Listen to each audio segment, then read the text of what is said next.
action. I'm giving you the tools, right? I'm giving you the sandbox. I'm setting the table for you, but it's up to you to decide what you want to eat. Master Chief is human. He's not a machine. He's not a set of armor with a big weapon.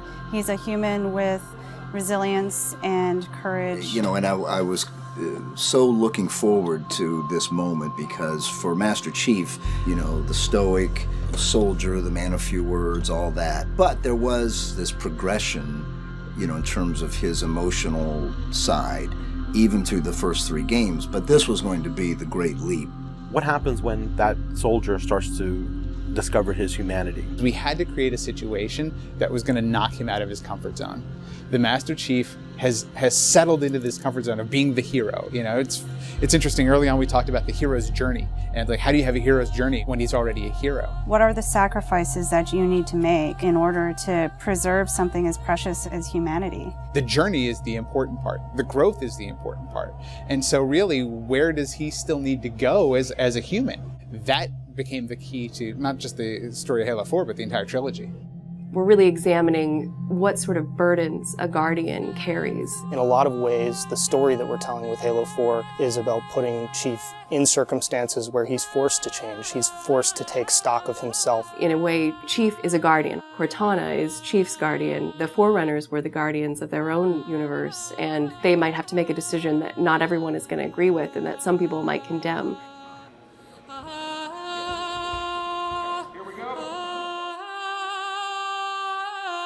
It's almost like you're a little kid and you're just playing make-believe again. So you imagine everything. The table's here. The plinth for Cortana is here.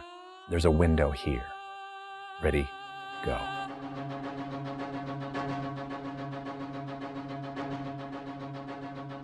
How can we immerse the player even more in this world that we've built around them? I'm not doing this for mankind. How can we have Chief have to deal with his own humanity? Everything had to be predicated by what the character needs were and what direction the characters needed to go in. The art direction specifically for Halo 4 isn't about creating an emotional tone for Halo 4, it's about creating an emotional tone for every single moment and experience that the player needs to understand. Similar to what we said is that, you know, we build what we need to see. We can't look too far this way, it starts to fall apart. But back in here, things are looking good. Film is like, I'm going to create something and it's going to be awesome and I'm going to polish it and I'm going to own it, but I'm going to share it with you, which is very different than game storytelling, which is I'm going to give you all the tools, I'm going to give you all the possibilities, and it's up to you to discover it. Answering questions and answering the directions that the narrative had already taken defined the path forward for us as we started to tell the story. We're always telling these huge, big stories. We've got Infinity, it's the biggest ship that has ever been launched.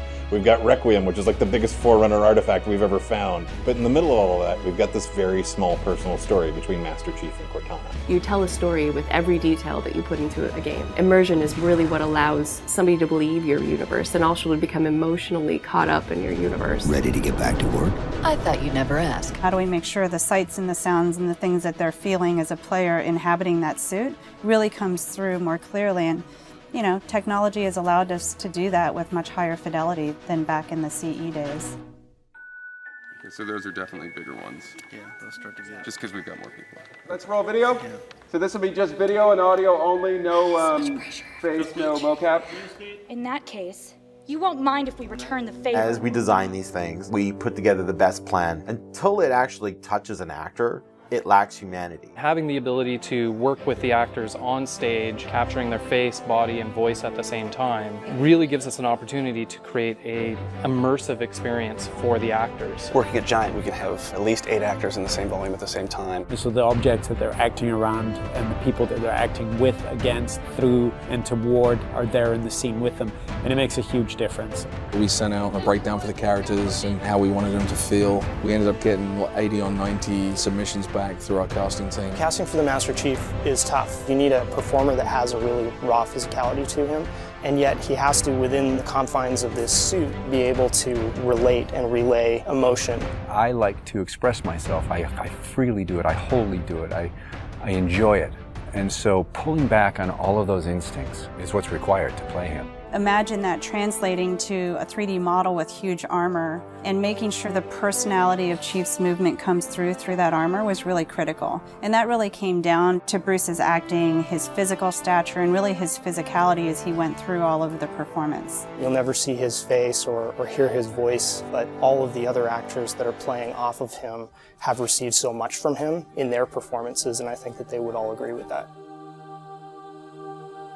This is the low-res asset of Chief. We were afforded a little bit more budget since he's our hero. From the art process, storytelling is just about engaging the player. You don't have to answer any questions. You don't have to take them through a lot of loops of feeling. The player's engaged. I think you've got the start. So Master Chief's a difficult one because he's a dude in a helmet.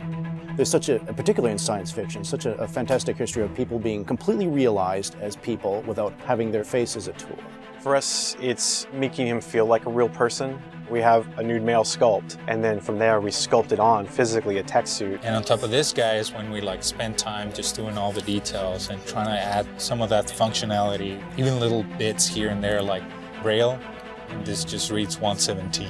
I think it's connected to having even more modern visual flow when it comes to his lines, his design, the way you follow the outline of Master Chief. Trying to put it into an area where it feels realistic, that it feels kind of tankish. What do you think of a tank? You think square, you think metal, there's some wear and tear on the edges. So those things we want to grab, put them on the Chief so it communicates that. The fingers are missing here on these. They have armor caps that come on, but he doesn't have armor caps on his trigger finger or thumb finger so that he could have more tactile sense when he's shooting and loading his weaponry. The last thing we just changed was his visor. His visor picks up the elements based on the room that he's in. We want to take every inch of the character to tell a story as much as we can. Above all, he still needs to connect to the player, and they still need to understand him as being that character. It's somebody who's been very loved over the last 10 years.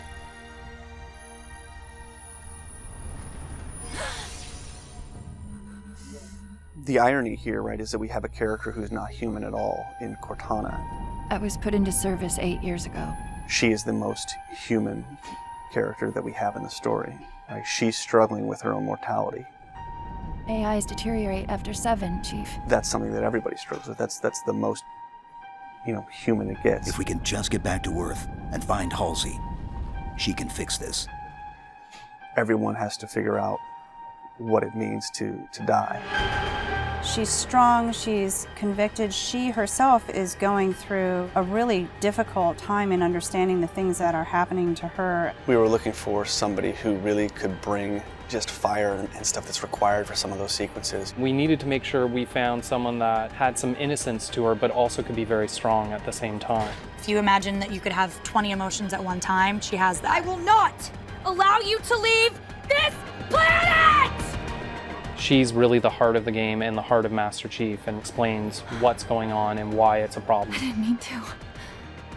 I didn't mean to do that. Cortana is certainly our biggest human connection, I think, with the entire story. How can we see these subtle details in her facial structure? It's the Forerunner symbol for Reclaimer. So this is the baseline where we started from Cortana, and then we go through and tweak and modify, having all these different elements moving throughout her that make her feel alive constantly. We wanted to make it to where you could have code flow lines start from every digit from her toes to her hands, and then be able to flow all the way up into her head. What you experience is her taking care of you as a player from a gameplay perspective, but I think you also start to get a sense of how she takes care of the human side of Chief. Wake me when you need me. They spotted us! Bringing Jen and Steve in and having them layer their voices over the character performances in the cinematics, that just brought the whole experience together. You look at just the number of lines that the Chief has had over the course of the franchise, and it's not a lot. How much firepower would you need?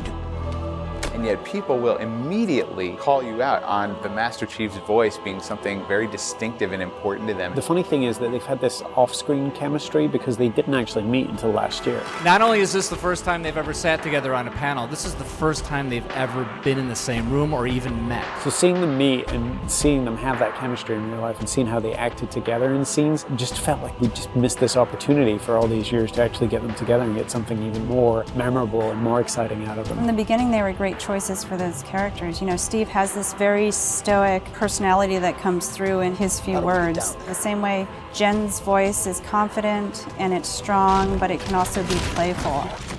You do know you don't have to wait until the last minute just to impress me, right? In many ways, Halo 4 is the first act. We want a player to be able to ask themselves what it is to be a hero. Is the sacrifice worth it? I often think of him as like Atlas, you know, like he's got the weight of the world on his shoulders all the time. Chief and Cortana are the same person, but she has always been the reflection of his humanity. People don't play Halo to watch a soap opera, and yet you don't want to just be kind of pulp. To me, it's a natural progression of this story, and it takes this relationship to the place it should go to.